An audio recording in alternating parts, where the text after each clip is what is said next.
great.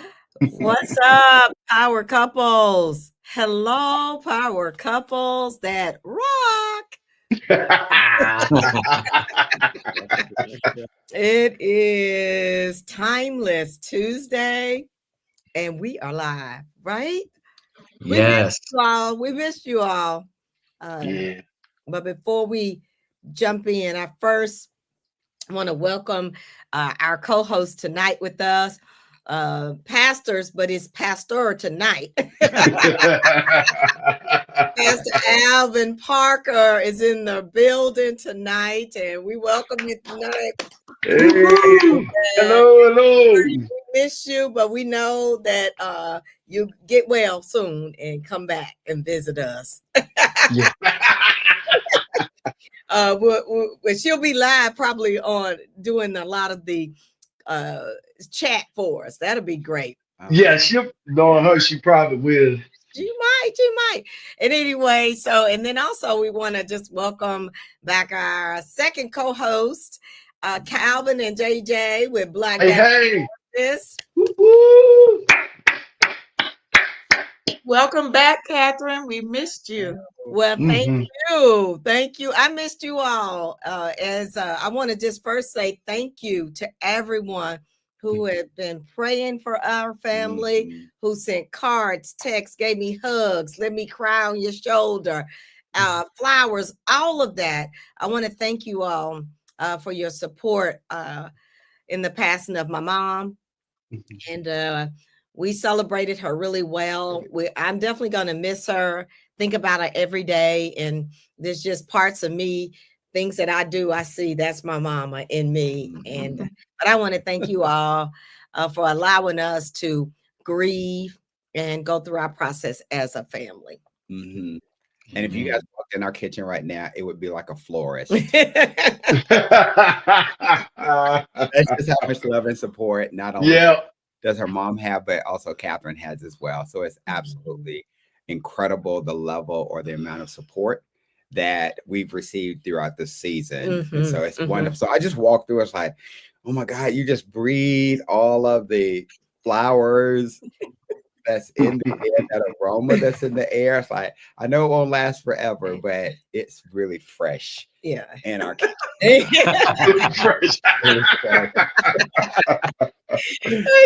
And Carlos has been taking good care of them. He's become a flower expert. He's like, I think this one needs sun and this one needs a little bit more water. And stretching the expert. Okay. But thank you all again. I just want to welcome you to tonight's show. And we have something in store for you. Again, I'm Catherine Green. This is Carlos. And we're with Power Couples Rock. We have Black Diamond Marriages. And we also have Pastor Alvin Parker with True Word Christian Center on tonight. Tonight, we are going to be talking about the right way to... Can we do one more thing? What? I just want to recognize Alvin and Victoria Parker because they just celebrated a wedding anniversary. They just celebrated an amazing wedding anniversary. And again, we attended where we were part of their engagement. Everything that they were doing. And so they just celebrated. Give us the years, Alvin. 28 years. Let's go. Awesome. 28 years. You guys have been in the game. I'm loving it too. Yeah. Great representation of Christ in this church. So yes. Awesome, man. Thank you. Yeah. I've been married on Pam. That was worth it. We it. want to celebrate all anniversaries. It just made me think about my mom and dad. They were married for 60 years. 60 years. Wow. 60 years. And they've been a great example and have inspired us. That's why we do this work, because we've seen the light in marriage through them. And it just gives us great joy that we can look in the future and see us walking around, holding hands with our little gray hair, talking You talk about 60 me now. years. Oh, okay. Well, I'm gonna keep dying mine then. But no, let us just jump into the topic tonight. I think it's a real relevant topic because there's so much tension going on these days. Not that it hasn't been before, but I've just seen it closer to me than I've ever seen. And I think tonight is a way that we can just talk to our audience and our viewers about intense fellowship. We're going to tell you what that is. What is intense fellowship? We'll give you some strategies of how to overcome some intense fellowship that you may have in your relationship. We'll also give you some examples of where we might have experienced that and how and some of the solutions that we did and steps that we did to be able to have a calming fellowship with one another.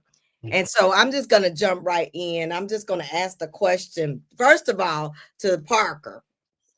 Can you tell us what is intense fellowship? I just want to get that clear so everybody. What is intense fellowship?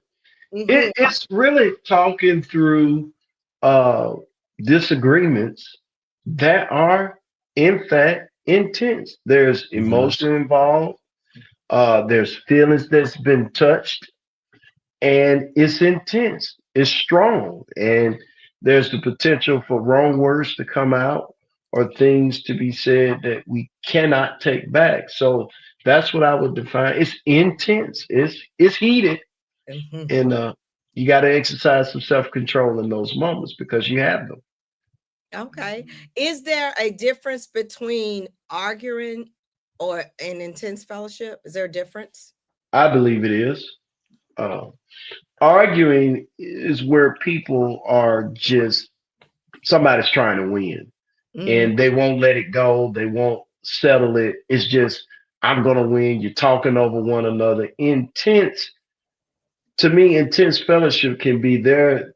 It's an intense moment. It's a touchy moment. It's an emotional moment, but you're both communicating and trying to walk through it to where you come to a place where either you agree on what to do or you just agree to disagree without being mean and nasty about it. Oh, yes. You said a word right there because we've seen where people have been mean and nasty in relationship with their words. And it's hard to take that back. Put that in the atmosphere. So we hope tonight we'll give you some strategies and tools if you are having such intent. And I think at times we're all gonna have that. We're not we're not like so perfect that everything is like smiling and it's joyful. We have those, and that helps us to grow our relationship. What about you all, Joneses? What can you add to about intense fellowship? A lot of times for me, intense fellowship, when you start looking at it from my perspective, it's self-judgment. It hurts. I was just thinking about when Jocelyn and I, we were in marriage counseling. Not really our last counseling. Was that marriage counseling? Yeah, marriage counseling. The conversations and things and workbooks that we had to go through and what was brought up during that counseling, that was intense fellowship in regards to having to do self-evaluation and looking at inwardly in order to help the marriage grow and help both of us grow in that regard. So there were intense conversations that we had to unpack and deal with on topics that were very uncomfortable. Yeah. That's a good one. Uncomfortable. That's great. Thank you for sharing that. And I was just thinking, one of the things that you had said, Alvin, regarding the difference between angry and being intense in your fellowship, that angriness, you could literally lose your mind when you're angry. And you start saying things, or there's actions that come out that would not be representative of you growing your relationship. And that's where it becomes a selfishness. Mm-hmm. Because like you said, you're trying to win. So you're going at it by any means necessary. Oh yeah. I'm going to win this argument instead of saying we're going to get through this together. Right. Right. And it may be uncomfortable, it may be awkward, it may be it will be hard. But coming out on the other side of it to where neither one of you are just burned. Yeah. Remember, those words will live on forever. When Yeah. you say something, and I can forgive you for it, but if you say something that really pierces the heart in a negative way, that makes it even more challenging for me to get over. Oh yeah. That's that when you said that, I was just the two scriptures that came to mind that words can wound deeply, and it's Proverbs 18:8 and Proverbs 26:22. And it's both, it says the same thing. It says the words of a talebearer are as wounds, and they go down into the innermost parts of the belly.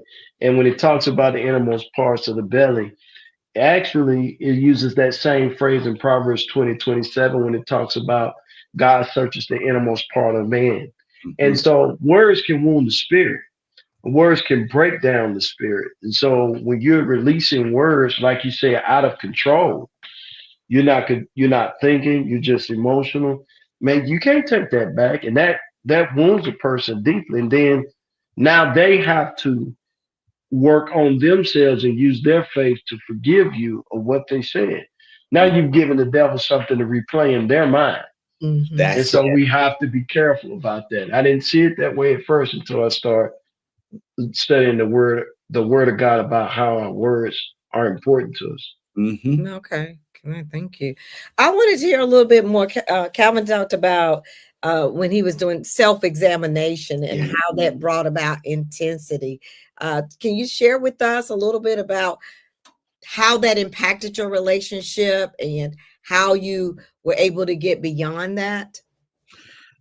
When you start looking at self-evaluating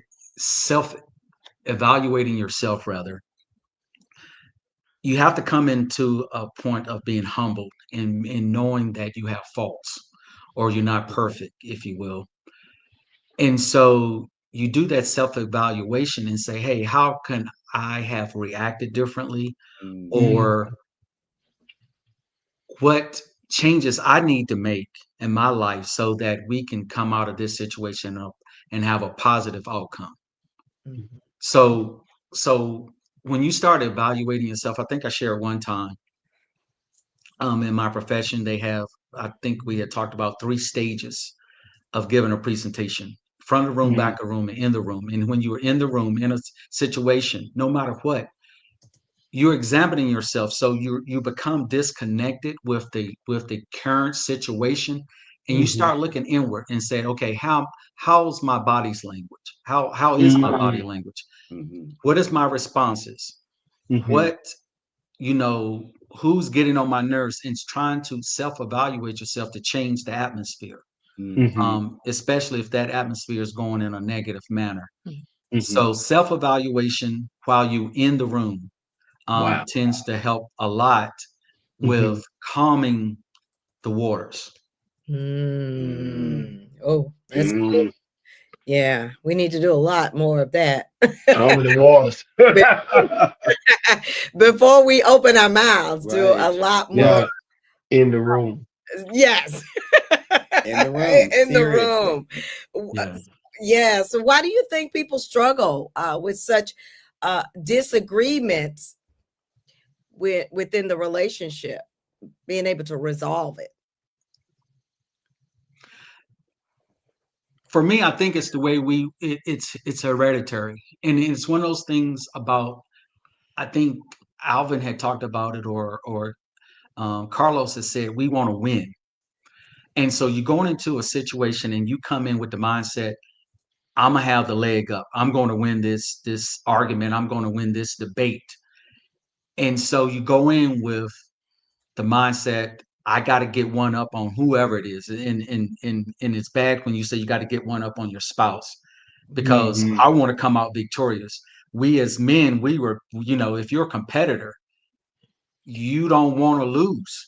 You may accept that you lost once it's over, but when you in a battle, when you in that, you in the middle of it, you doing everything you can within your power to win. And so that a lot of times carry over to relationships.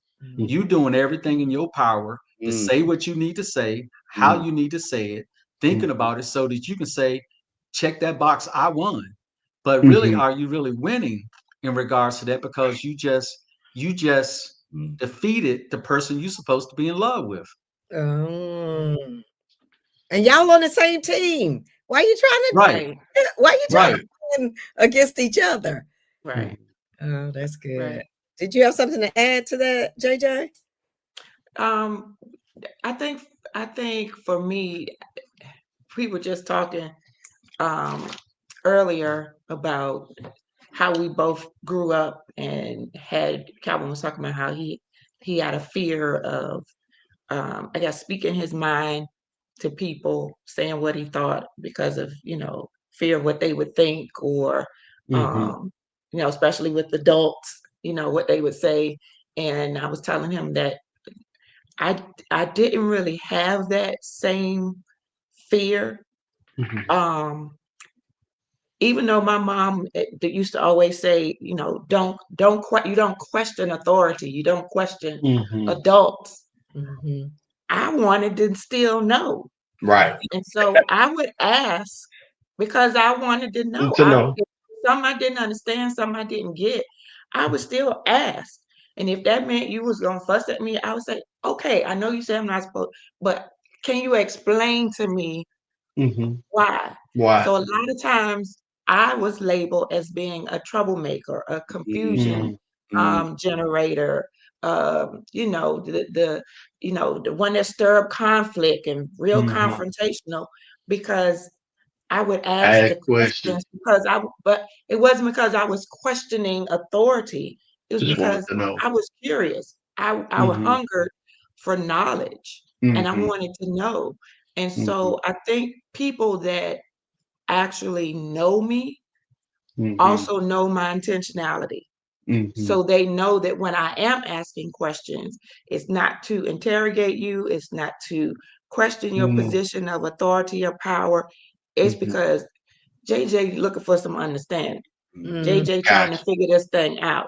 And I think a lot of times when people do have arguments, that understanding of each other's intentionality takes a deep dive, and people forget about that. They don't, they forget about, this is my spouse, this is someone who loves me. They don't mean me harm by asking me this. They don't mean me harm by bringing this up. So when you think about it from that way, you don't come in, ready to box. You come in like, let's talk this through and come to an understanding. But a lot of times we go straight into this mode.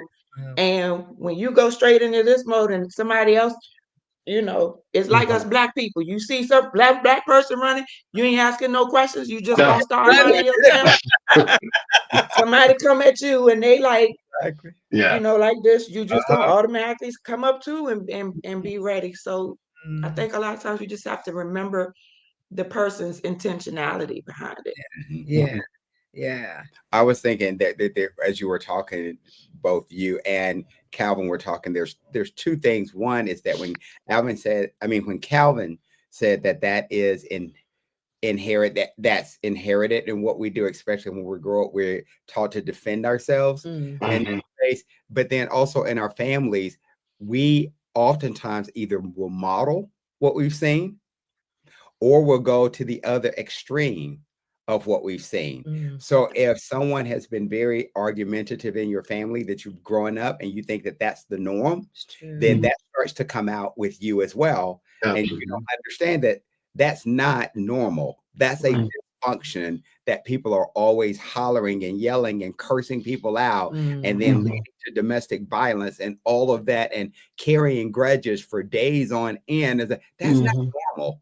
That is not normal. But we we take on those characteristics like that because that's what we've been modeled. But that's what's been modeled before us, and we haven't actually gone through to get the appropriate equipping for it. Then on the other end, then I don't like that. So what I will do is I will avoid conflict. Completely shut down. Completely shut down because I'm not comfortable in saying the things that I want to say for fear of what people will say about me or my spouse will say, or I'm fearful that I may say some things that will completely hurt. So let me just shut it down. I'll go in my own cave, and then it'll blow over, which it never blows over. It never blows over. Oh, that's good. Yeah, that's one thing I had to learn. And we really unpacked that out of going back to our counseling, because again, as you hear Jocelyn, she wanted to ask the 50 questions. You give an answer, okay, next question. And so eventually I had a habit of just shutting down, because I'm like, look, I can't say it no other way. I don't know how to say it another way. So if you don't understand it, figure it out. But in regard, and that started some tension. That kept tension in the room. And because I didn't respond in a timely manner, I usually think about it. And if I respond quickly, usually that's conversations and words that come out of my mouth that are not pleasant, because I responded in anger, I responded in frustration. So I had to learn, and she actually had to learn me in regards to that. Yes. Having that communication that we talked about many a times, and saying, I'll say, Jocelyn, I need to think about that. I'm not going to give you an answer right now because I don't have an answer. Let me ponder on it and get back to you. And so that led me from having to shut down and, like you said, Carlos, trying to make things go away, which it never. You know, one of those things. Bad news don't get better the longer you wait. It's still just bad. gets better. It just gets better. It don't get better, it gets better. Ooh, bad news don't get better. It gets better. It gets better. Because you give people time to stew on it, and they think about, and the devil plays that mind game with people. I think we just didn't learn good communication habits. Right. And we didn't have a place. I know I didn't. I grew up, you know, the way we grew up, there was a lot of intense conversations. And a lot of times we were not talked to, we were talked at, especially as children. Right. And I didn't understand the family dynamic growing up because our parents did a good job of keeping everything safe for us, but it also kind of handicapped us a little bit when we became of age to learn how to communicate with people freely, because there was all these unwritten rules or implied rules growing up. Children should be seen and not heard. You can't act, like Johnson said, you can't ask too many wives. You know, that could be a trip to the dentist. So that's how I got these big lips. So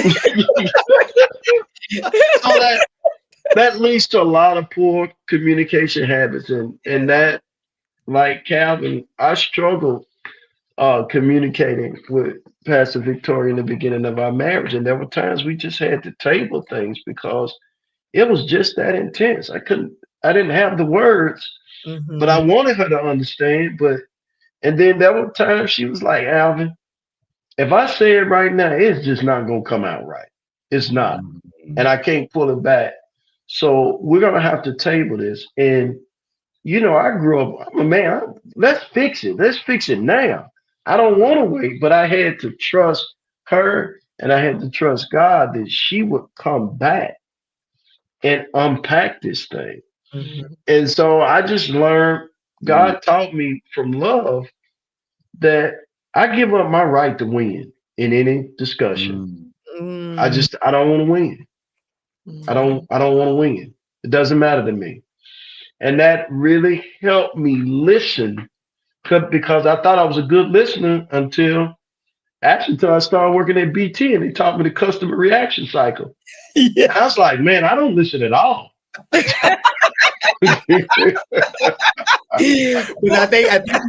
think you hit on something, Alvin, is when you say you don't listen at all. Oftentimes we're not listening. No, we are processing what we're wanting to respond or react. Yeah, we want to rebuttal. We want to rebuttal. We want to go ahead and start saying it instead of really listening to the person talking to really feel what they're actually saying at this point. And it is even harder now because I see so many of our younger people using technology and text messages, things like that, in order to communicate. So when they get in front of people, they crash and burn because they haven't exercised their God-given ability to truly communicate and how we best communicate. They will send that text message over and it just leaves room open for interpretation. Oh yeah. There's no tone, no emotion, nothing. Nothing. And so for me, I love like, no, I want to see you in person. I want to be right there because I need to feel everything that you're feeling. I need to be a part of the experience so that we can really walk through this together. If I'm just texting you, I don't know what you mean. It could come across not the way you intended to. It's your interpretation. One of the things I really think is important and key that both of you all have said is you talked about tabling, or you talked about I can't say that right now. You had some strategies or boundaries. Like I think it's crucial and important that when you cannot express something at that moment that you've agreed to, the way you both respond to, it is very important that you have a timeline when to come back. It just can't be dangling out there like, it's like, that's true. I've been wondering, can I talk to you about that now? Or do you need 3 days? Do you need a week? Yeah. Put timelines or time frame around that. And when you study each other, you know how each other respond. As Calvin mentioned, that's one of the things that we incorporate in our relationship, is that because we're studying each other, we got to know how we respond when it's tense. I know for me, when I've got a lot going on, and I've got a bunch of events happening, I've got take care of this, take care of that, I just started to go into this like this mode of just check. And I'm not looking up, and Carlos is like, okay, let's take a moment. You could calm down a little bit. I said, you're right. And it's not that, just look at the whole picture. It's not that drastic. And he calmed down and helps me to see, but I can get intense. I'm a very intense person when I got a lot of things going on. But he understands that. Then I understand when he's got a lot going on, what kind of time framing. Is it a good time when they get home from work to bust in and give them a checklist of all the stuff that's been going bad in your day? You're just like, I'm just going to dump everything on the person. That can really wound a relationship. You don't have those boundaries of how to talk, when to talk. Can I give a technique that's really helped me, that God showed me, that I was doing, that was really leading to intense, and I didn't realize there were different styles of communication. I learned this just recently. And you did. I did. And and one of my wife's communication style is direct. She's very direct. So much so you would think she's kind of mean. But she's really not. And I used to tell her all the time in the beginning of our marriage, I think I said this before, I said, sweetie, it's really not what you're saying, it's how you're saying it. And in my prayer time, God said, and it's not how she's saying it, it's how you're hearing it. Right.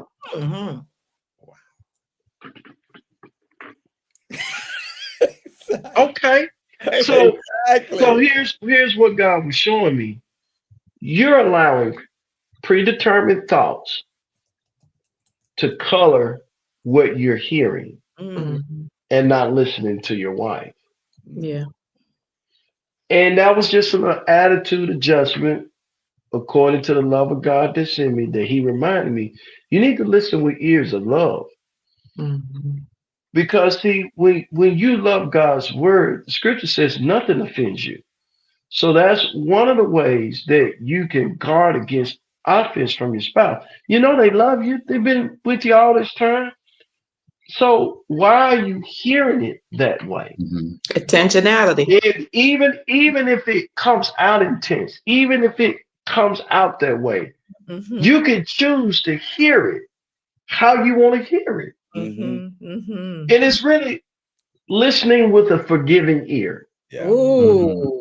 With a forgiving ear. But you can always ask for clarity too, right? Absolutely. Yeah. You sure can. What did you mean by that? What did you mean by that? Is that what you mean? Yes. Yeah. Yeah. And that's I okay. know you. Yeah. Instead of, I know you ain't talking to me that way. Right. You better And watch they may not even be aware Uh-huh. that they're talking to you that way. Yes. Yeah. Yes. My dad had a professor when he was in college, and he Mhm. used to always repeat and one of the things that she said, receive it in the spirit in which it is given. And what Mm. she was saying was, understand that I might not be saying this in a way that you want me to say it. So that Mhm. receive it, knowing that my spirit, the way what I'm trying to convey to you Right. within a good spirit. The intentionality Yes. is good. It's Mhm. coming from a good place. Right. It was like when I would tell my sons as they were growing up, and then we would have to have intense fellowship, hard conversations. Yeah. But I would always say, would I ever do anything that would even remotely come close to harming you? Yep. I would never steer you down a path of Right. destruction. I would never put you in a situation to where Right. you're not going to be equipped or set up to win.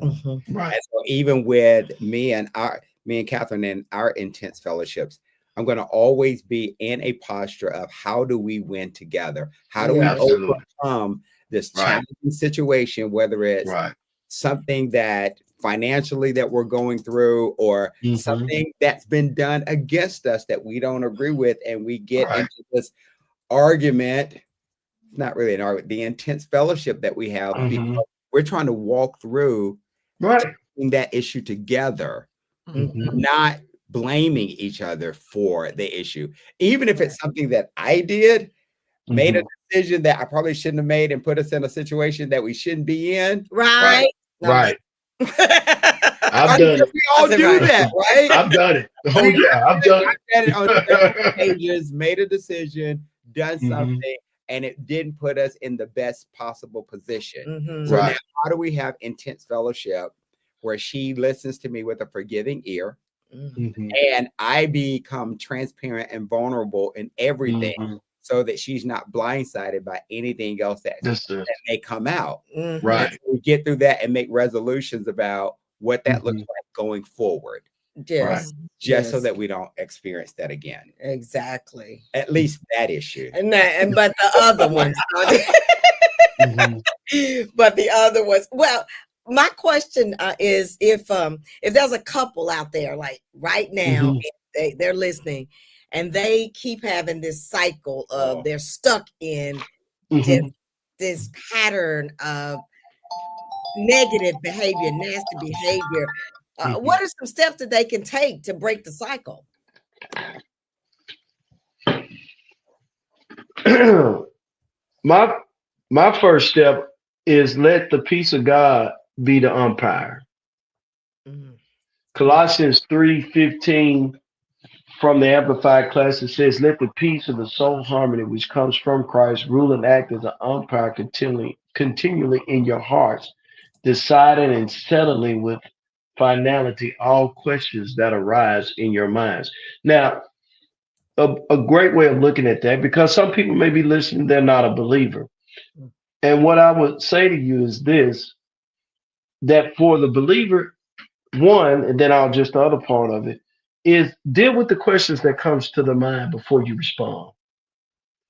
And so when we hear things that kind of that's intense, that's in that cycle, what does it do? It sets off a bunch of questions that either make us feel fearful, uncomfortable, intimidated, unsettled, and there's no immediate answer to those questions. And so people start responding off that trigger, off that response. If you make up in your mind, okay, I'm going to respond according to this word. This word going to settle the question. I'm not losing because nobody loses. We're in this together. So I just need to seek understanding. For a person that's maybe listening and they're not in Christ, then you have to deal with the conversation. That's the only way I know how to deal it from this side. But my suggestion would be think before you start responding. Think about how you want to be talked to. Think about the response that you're going to give and where it's going to take you. Because if you start arguing, you're not gonna come to a solution. It's just gonna blow up. So people say things that can't take back, and in some cases it gets physical. And if it gets physical, now you're talking about a whole host of things. Because if it gets physical, it could be financial. It could mean jail time. It could mean loss of career. It could mean loss of an ability to earn an income just because you let some stuff get out of hand. So that's the way I would let that, for the believer, let the word settle it. If you're not a believer, think before you respond, because there's another question behind that original question that comes to mind, and you need to check that out. We developed with Power Couples Rock a method for communicating through intense fellowship that we call the RAIN method. Okay. So R meaning respect each other. Walking through that situation, knowing that they have your back, they have your best interest at heart. So respect them, and also for the wisdom that they may bring to that situation. And then the A would stand for acknowledge the situation that you're in. Don't try to hide it. You know that it's coming. You know it is. So put it out there, because if you don't put it out there and you continue to dance around the issue, then your partner or your spouse don't know what you're talking about. Right.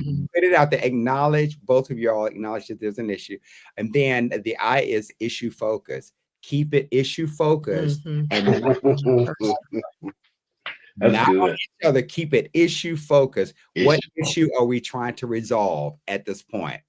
Not that you are getting on my nerves. No, this issue. Right. You're pointing fingers. It's like this issue is really challenging us at this point. So here's the issue, what it is. And then the last one, N, is no noise.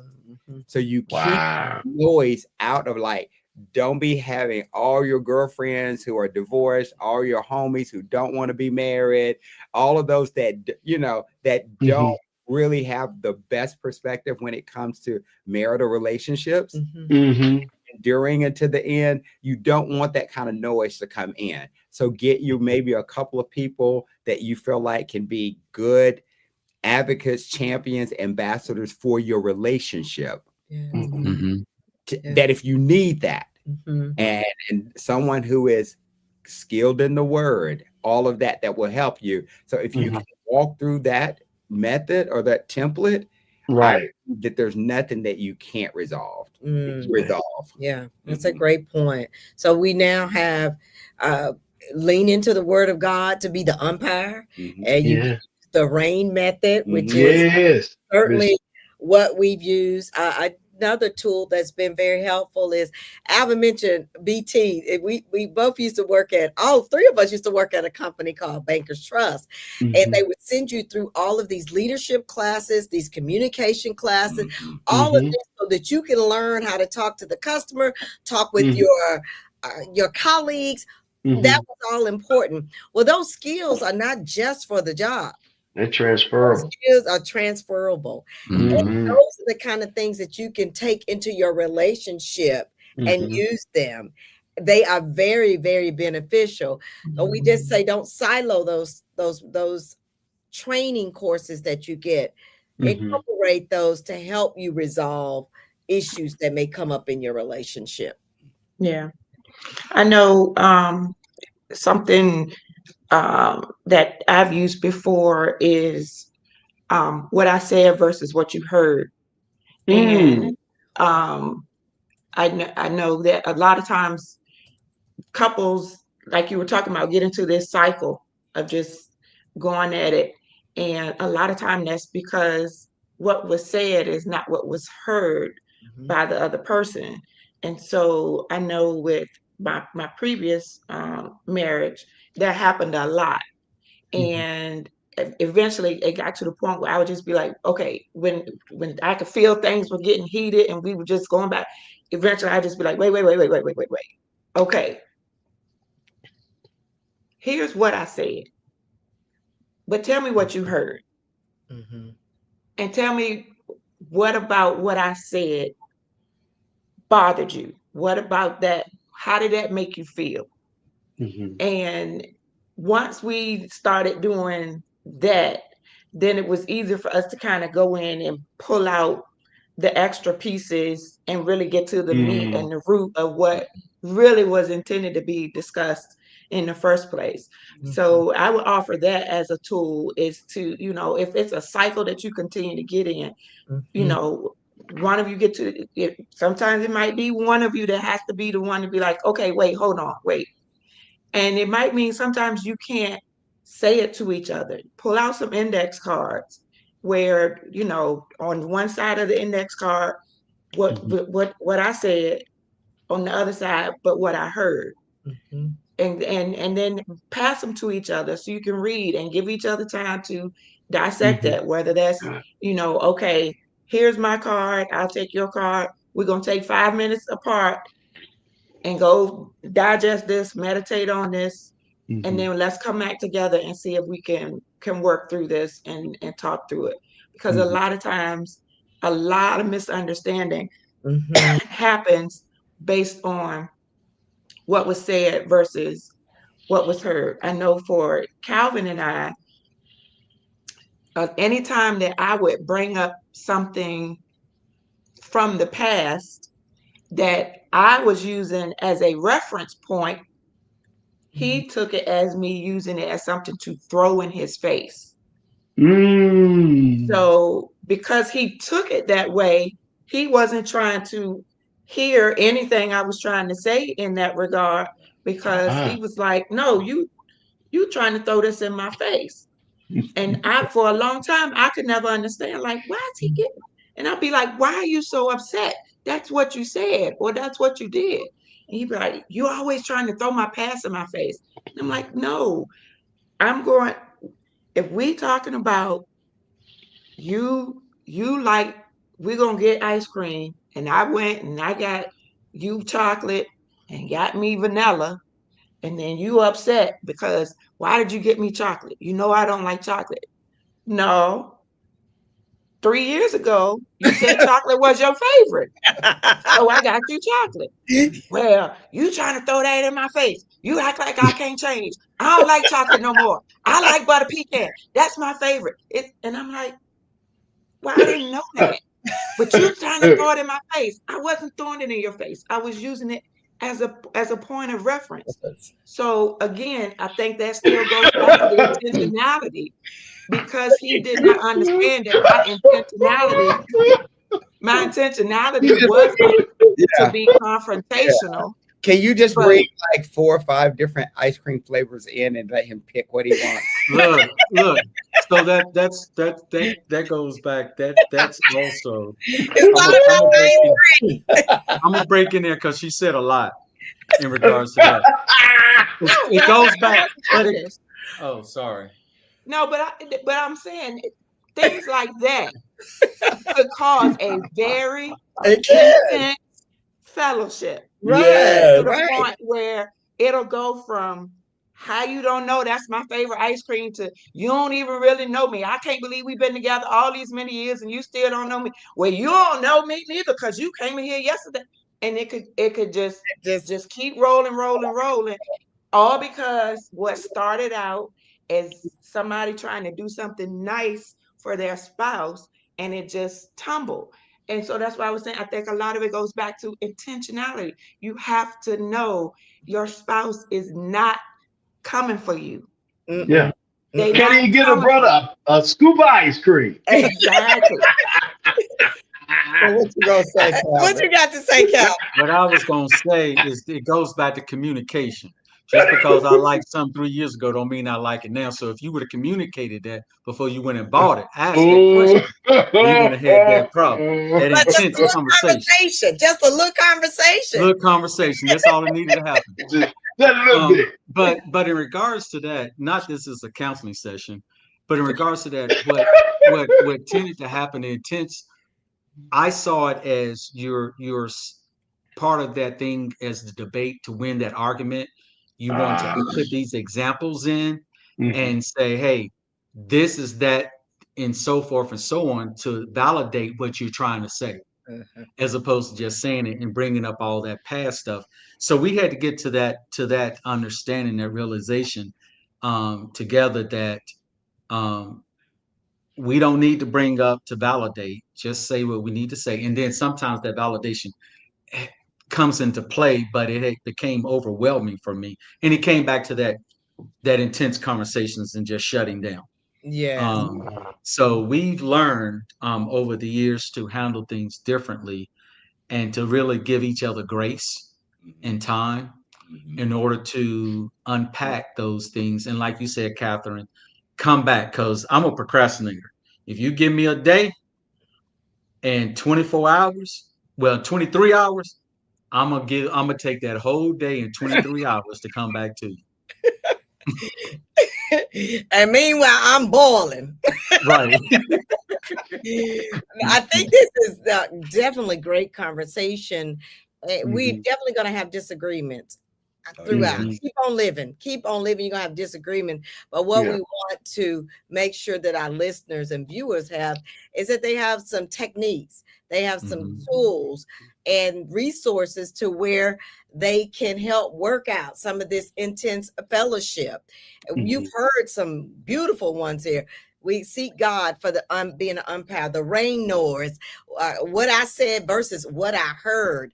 I think those are very good tools. And then also establish a timeline when you need to take a breather and come back to that. Right. One other thing that's very, that I would like to drop here is also, I've seen the technique where you may have somebody who's a talker and they've gone on for 10 minutes. And I don't remember what you said. So a technique that you could use, number one, timer. Number two, there's also so you guys can have equal amount of time, because then I've seen example case studies to where someone has gone on for 10 minutes explaining, and they was like, well, what's the, I forgot the question.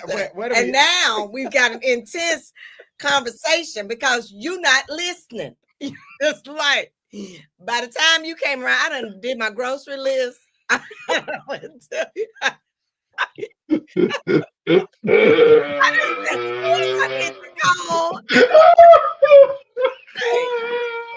So I'm let me look at my calendar.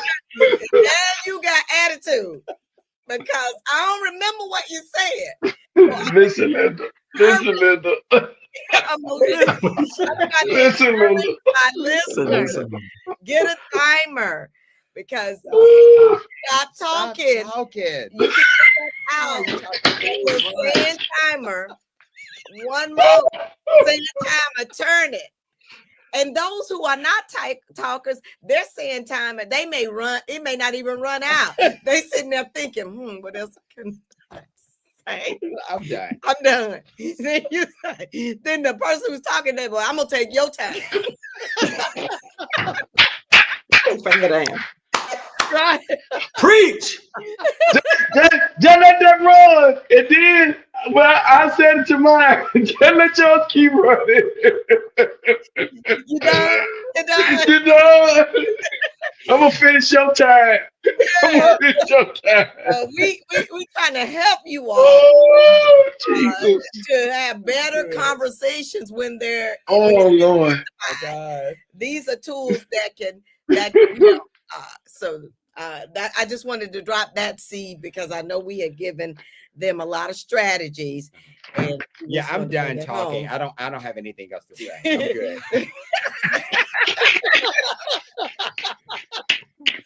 If you need my time, go ahead and take it. I'm good. Whoa. I'm laughing at myself because I definitely need the time.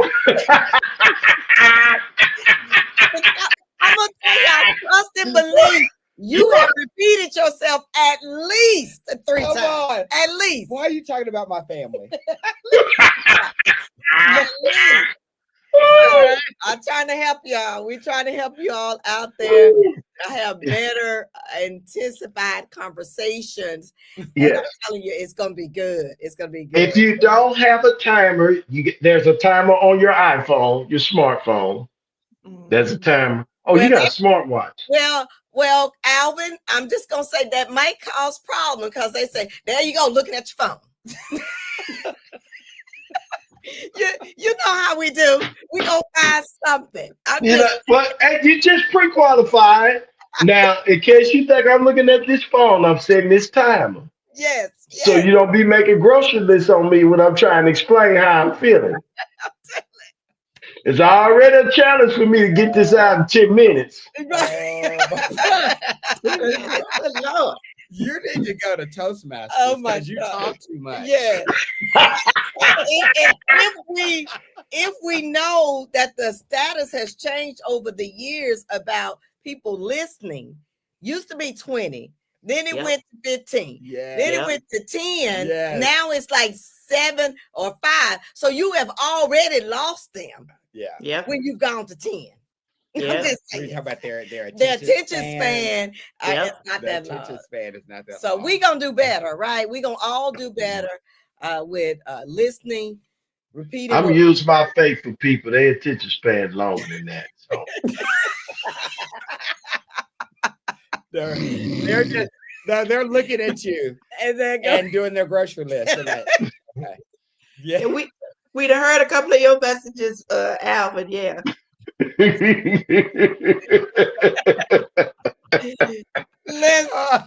they're good. They are great. We said at service with him not too long ago. Oh, beautiful. Good. I'm just great word. Trying to reach everybody. You gotta. But we're talking about intense fellowship, so that's a different. You're coming there for the teaching and the word. Right. But if we're having a particular challenging situation, to drone on for 20 minutes would be challenging. Yes. So, Absolutely. Wow. I think this has been very great. I want to just go around and just give any last thoughts for our listeners and viewers to hold on to. And I'm going to give it to Alvin first, and then we're going to go to the Joneses. I would just say it again. Just listen with ears of forgiveness. Listen with a forgiving ear. Be ready to be quick to forgive. That's my encouragement to you, because I believe it helps with all my heart. Yes. Thank you. Joneses.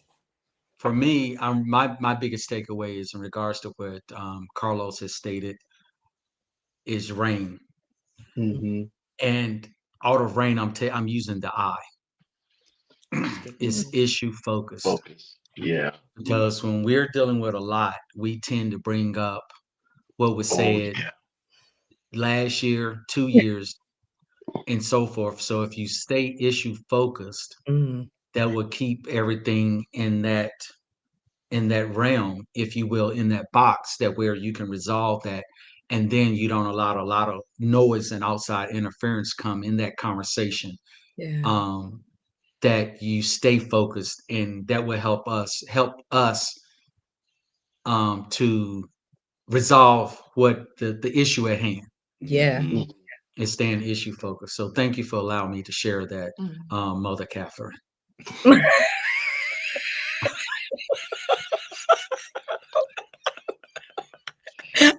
Boy, y'all out here rough for tonight. Okay. Jocelyn, do you want to add anything to that? I'm just gonna stick with what I've been saying all night. Just remember intentionality. You know, as husband and wife, we should never be coming for each other. Like, Amen. Our intent should never be, oh, I'm gonna tear this ninja up.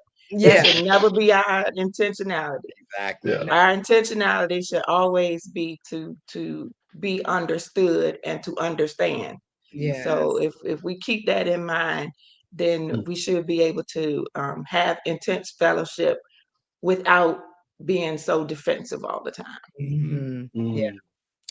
And I would just say in closing here is that keep the ultimate goal in mind when you go through intense fellowship.